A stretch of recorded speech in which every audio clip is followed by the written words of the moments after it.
Back now with our CBS Roundtable. Lara Logan, what is the biggest problem the president's going to face in foreign policy next year? I think it's clear it's Pakistan. That is without question. Somehow the United States has allowed Pakistan to dictate the terms of what's going on over there. They denied they had the Taliban in their country. Now they're saying, if you want to negotiate with the top Taliban guys, you got to go through us. Pakistan wants to control what happens in Afghanistan. And the U.S. foreign policy there seems to be dictated by a somewhat irrational fear of Pakistan's breakup. There's this tiny country that because it has, Osama bin Laden and nuclear weapons, is able to occupy a place of equality on the world stage with the U.S. and other superpowers. And the U.S. cannot solve Afghanistan without dealing with Pakistan. The president keeps saying that. Every administration says that, but they don't really take the action that's needed to change what is happening on the ground in that region. And that is, without question, going to be the biggest problem that he has to deal with. Chip Reid out in Hawaii, we keep hearing the president's going to shake up the team for next year. What's that amount to?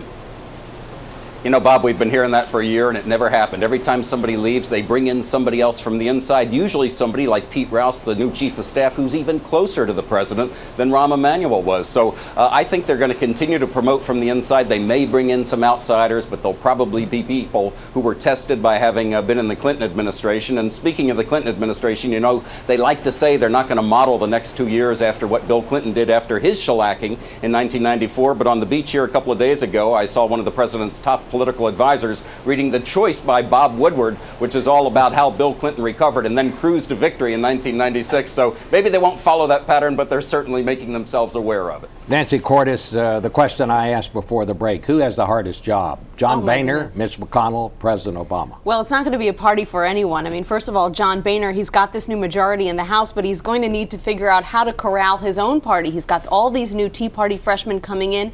The Congress thrives on rules. The Tea Partiers ran on changing the rules. And most of all, Mitch McConnell and Harry Reid and John Boehner are all going to have to figure out how to work together. This is the first time that the Senate and the House will be run by different parties since 2004. People are a little bit out of practice. Sharyl Attkisson, again, we see money entering into the system like we've never seen it before. The Washington Post this morning, in a front page story, points out that during the very week when the Congress was working out the regulations to police Wall Street, the members of the Joint Committee working that out received $480,000 in campaign contributions. Do you see this letting up at all? Will there be any serious work done to try to rein in this campaign spending? There may be work done on it, but for now it has worked for the members of Congress. Despite the criticism that they take, they haven't stopped this practice. I want to point out that what the Washington Post reported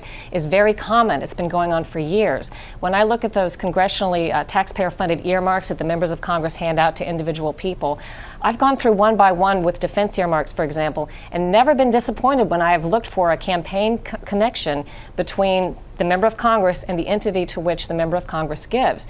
They claim it doesn't influence their decision-making on votes and on earmarks, but it really looks bad, and watchdog groups have pointed out increasingly that something should be done. But as long as it pays for them, this is how they raise a lot of their money, I don't think that's going to change. Chip, do you see the president making any effort to try to tighten up the campaign laws? Because I have to be frank, my guess, I think the whole thing is just totally out of control, and I think it's worse than ever, and I think the next campaign is going to cost more than the last campaign. I think the floodgates are open. I think they are, and I think there's very little anybody can do about it right now, certainly in this political environment. But I think what the president will do is continue for his presidential campaign to raise those huge amounts of dollars from very small contributors, and that will put him in a position where he can say, well, at least I'm doing what the law wanted us to do, raising most of the money from small-time givers, and he will contrast that to what the Republicans are doing. But you're not saying he doesn't get some big contributions as well? Oh, he certainly will get some big contributions, too, but they won't be talking much about that. You just cannot run a political campaign these days without going out and spending a huge amount of your time campaigning for money, and a lot of that is going to be from very well-heeled contributors. And keep in mind, even the president's credibility on this issue is a little bit shaky because he initially said when he was running for office that he was going to stick with the public financing, and in the end he realized he could raise so much more money if he went out on his own, and he did. What's the since you mentioned Pakistan and we're talking about Osama bin Laden a while ago, Lara, are we any closer to knowing where he is or capturing him? No closer to capturing him, but we've known for years that he's inside Pakistan, and if Pakistan's leaders would deal with that, then then maybe the Osama bin Laden story would finally come to an end. There are a number of Al-Qaeda leaders and Taliban leaders inside Pakistan, and the real question to the government of Pakistan is, why aren't you delivering these guys? Do you know that recently I learned that not only does the U.S. know where these people are inside Pakistan, there are whole neighborhoods of Taliban in the Pakistani city of Quetta, for example, but we have information right down to their phone numbers. So the Afghans have this information, the U.S. has it, and the Pakistanis have it, but no one's acting on it, which really begs the question, because the big fear for the administration is, well, what happens if there's another 9/11 or worse that originates in Pakistan? Somehow the intelligence agencies are clinging to this idea that the Pakistanis will get that information and they'll be able to warn us. It's not going to happen. I mean, it's a pipe dream. You have to deal with the reality, which is that the vast majority of terrorist leaders that threaten the United States today are located inside Pakistan, and the U.S. is failing to deal with that. All right, I want to stop and have plenty of time here, because here's where I'm going to put all of you on the line here. I want to get your predictions of what you think is going to happen next year. And I must say, this panel's record is very good. It was 100%. The correspondents who were on our end of the year show last year, 100% of their predictions came true. Our legal correspondent, Jan Crawford, I should say, won kind of a trifecta. She predicted that Justice Stevens would retire, that Elena Kagan would be confirmed as his replacement, and that Alabama would win the National Football Championship.